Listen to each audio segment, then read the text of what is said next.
Om Sri Sai Ram, Gita Vahini, Chapter 10.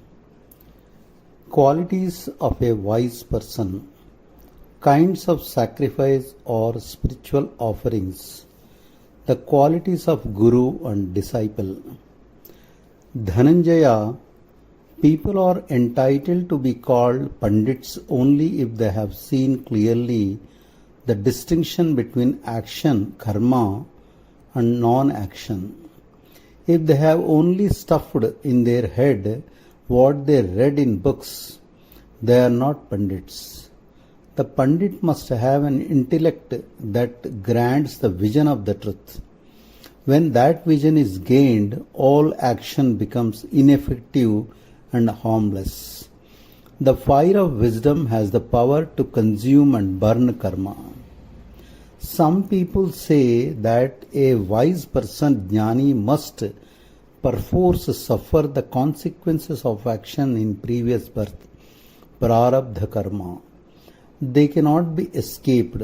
This conclusion is drawn by other people. It is not the experience of the wise person. The wise person might appear to others to be reaping the fruits of past actions, but the wise person is absolutely unaffected. Whoever is dependent on objects for happiness and pursues sensory pleasures, whoever is motivated by impulses and desires, is bound by karma. But those free from these cannot be affected by the temptations of sound, touch, form, taste, smell, and other attractions of the senses. Such is the true renunciant sannyasin. He is unmoved. Wise people are supremely happy by themselves, without the need to be dependent on other things. They find action in non-action, and non-action in action. They may be engaged in action, but they are not affected in the least. They have no eye on that fruit. You may ask how they are able to do that. Listen, they are ever content. The contented person is free and does not depend upon others. The person is unaffected by the feeling of the doership and is content with whatever happens, well or ill. For the contented person is convinced that the Lord's will must prevail. The mind is unshaken, steady. The person is ever jubilant. Want of contentment is a sign of the ignorant.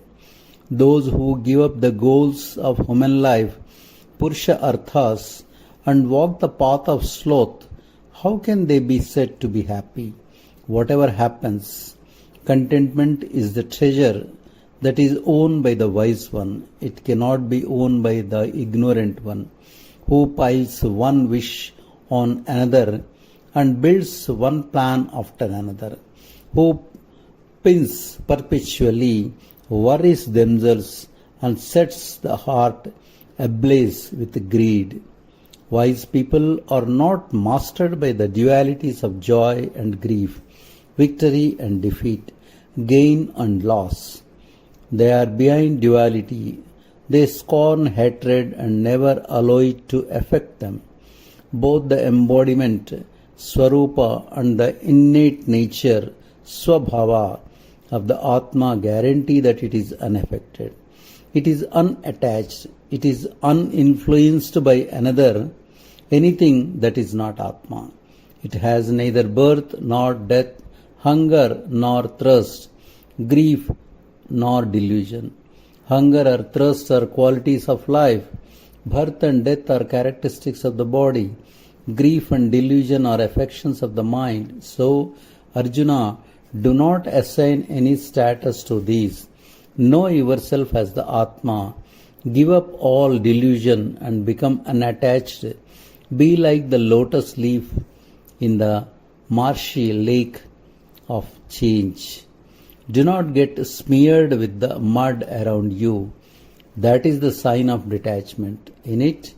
But at outside, be like the lotus leaf, not like the porous blotting paper that gets tainted with whatever it comes in contact with. Do the besprinkling, Abhisheka of the Atma symbolized by the oval stone Atmalinga with the pure waters of your own mental impulses. When the mind moves in one direction and the senses in another, you are doubly confused. So, keep attachment afar. When that is done, whatever you do becomes a sacrifice, yajna. Whatever you speak becomes a holy mantra. Whatever you plant, your foot renders that place holy. Arjuna, I shall tell you something about sacrifice or spiritual offerings, yajnas also. Listen calmly, controlling all agitations of the mind. People talk of performing a material sacrifice, offering penance as sacrifice, a yogic sacrifice, etc. If a pit is dug, the earth excavated becomes a mound by its side. There is no pit without a mound. When riches accumulate in one place, there must be corresponding charity too. The proper utilization of one's riches is material sacrifice. What is proper utilization? Gift of cows, of lands, of skill are included under material sacrifice. Again, when all physical activities, mental activities and speech are utilized for spiritual discipline, then it becomes offerings of penance, tapo yajna. How can it be spiritual penance, tapas, if we have lain down due to weakness arising from missing a meal, doing action but yet remaining unbound by action, that is yogic spiritual offering. And study of the scriptures, that means studying with humility and reverence the sacred scriptures that lead you liberation. This study is the means to repay the debt due to the sages who put the scriptures together. The next one is the sacrifice involving spiritual knowledge, jnana yajna. By this is meant not the knowledge of the visible and perceptible, but the wisdom of the invisible and imperceptible. Listen to the scriptures that are related to this wisdom. Study them and ponder over the teachings in your mind, weighing the pros and cons. That is called the sacrifice involving knowledge. Wisdom, jnana, means also the eagerness to realize the reality of the soul, Atma Tattva, through inquiry from elders and those who have spiritual experience. Arjuna, you may ask me how this wisdom can be acquired. Those anxious to get it have to go to realized souls, win their grace, study well their moods and manners, and await the chance to ask for help. When doubts arise, they should approach the realized souls calmly and courageously, studying bundles of books, delivering hours-long discourses, and wearing the ochre robe do not make a genuine wise one. Wisdom can be won only from and through elders who have experienced the absolute. You have to serve them and win their love. How can doubts be ended by the study of books? They tend only to confuse the mind. Books can at best inform, they cannot demonstrate by direct proof. Only the realized can convince by direct demonstration. So they have to be sought after and served reverentially. Only then can this precious wisdom be won.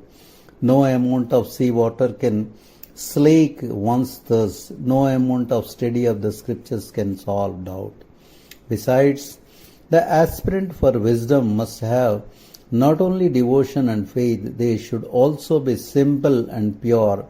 They should not grow impatient and irritate the teacher. Haste ruins chances of success. Whatever the Guru says should be practiced and experienced. Don't try out every single item of advice that you hear or learn, thus changing your spiritual discipline as fancy takes hold, even from the desire to become a wise one quickly. Doing thus, you will only end up completely ignorant. Why? It is sometimes preferable to remain an ignorant, for such people tend to end up in madness. Therefore, one has to be very careful. You must try to please the Guru and win favor by obeying orders and serving lovingly. You should have no other thought than the Guru's welfare and happiness.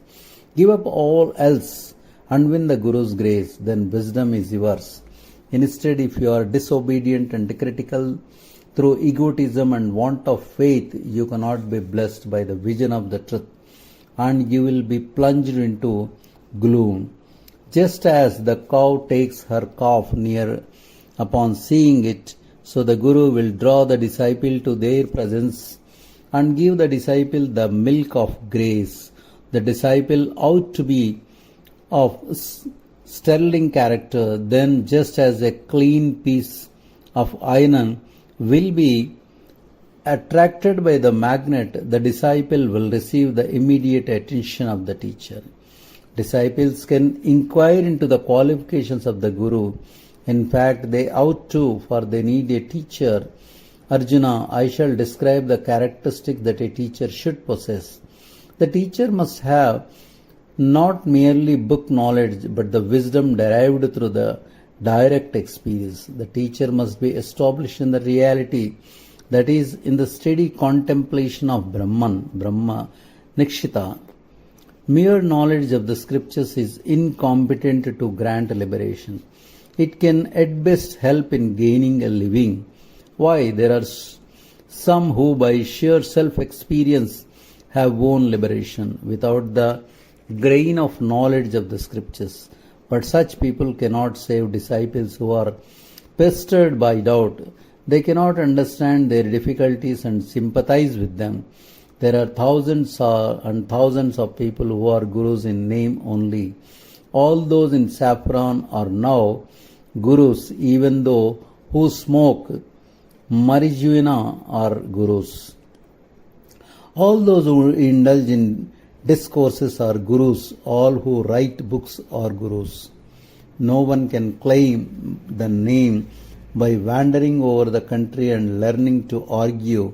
Instead, through direct experience, the Guru should possess the power to uplift disciples and put them on the track of spiritual discipline prescribed by the scriptures.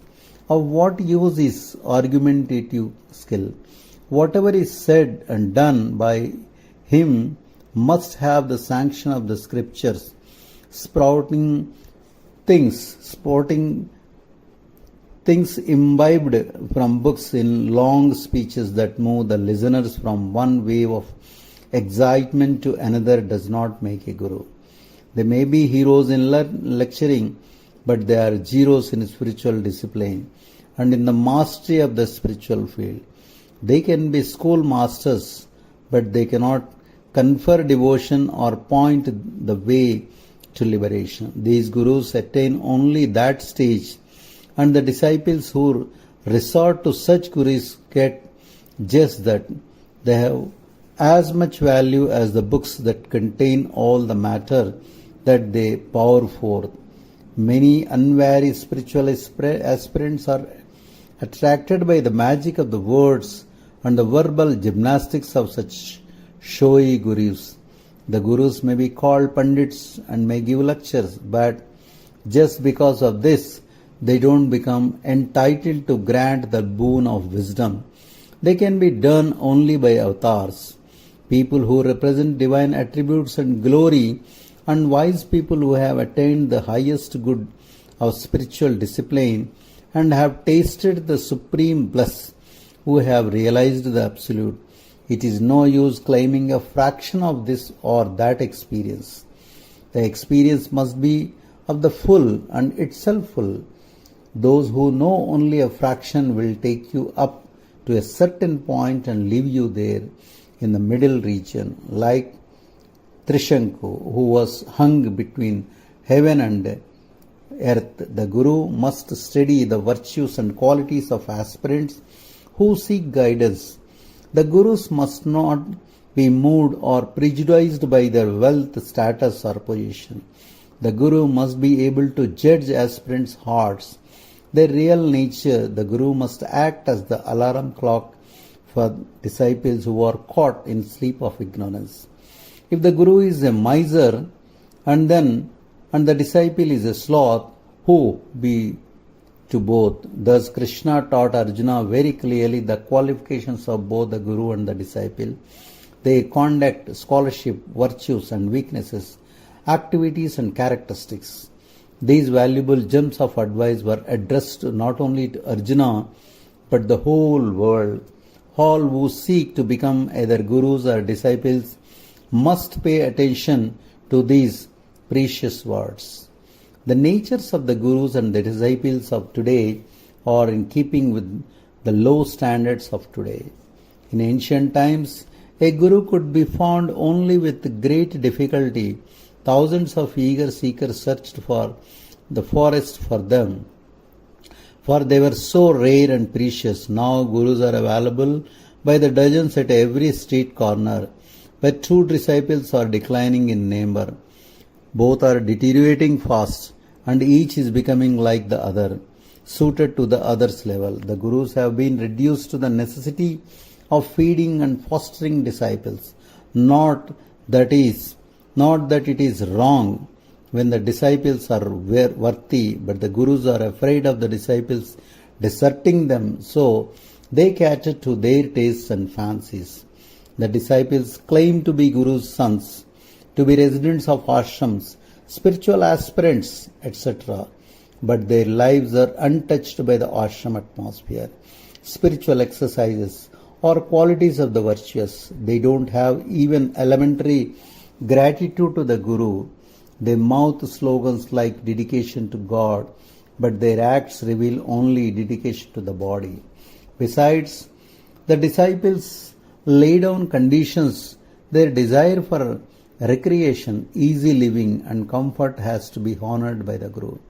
The Guru must ensure the happiness of the disciples without insisting on any spiritual discipline or causing any loss or worry. Liberation must fall like a fruit into their lap. The Guru should not recommend any rigorous discipline or rule of life. The Guru must respect all the wishes of the disciple. A Guru who goes against the disciple is immediately given up and condemned. Jai Sai Ram.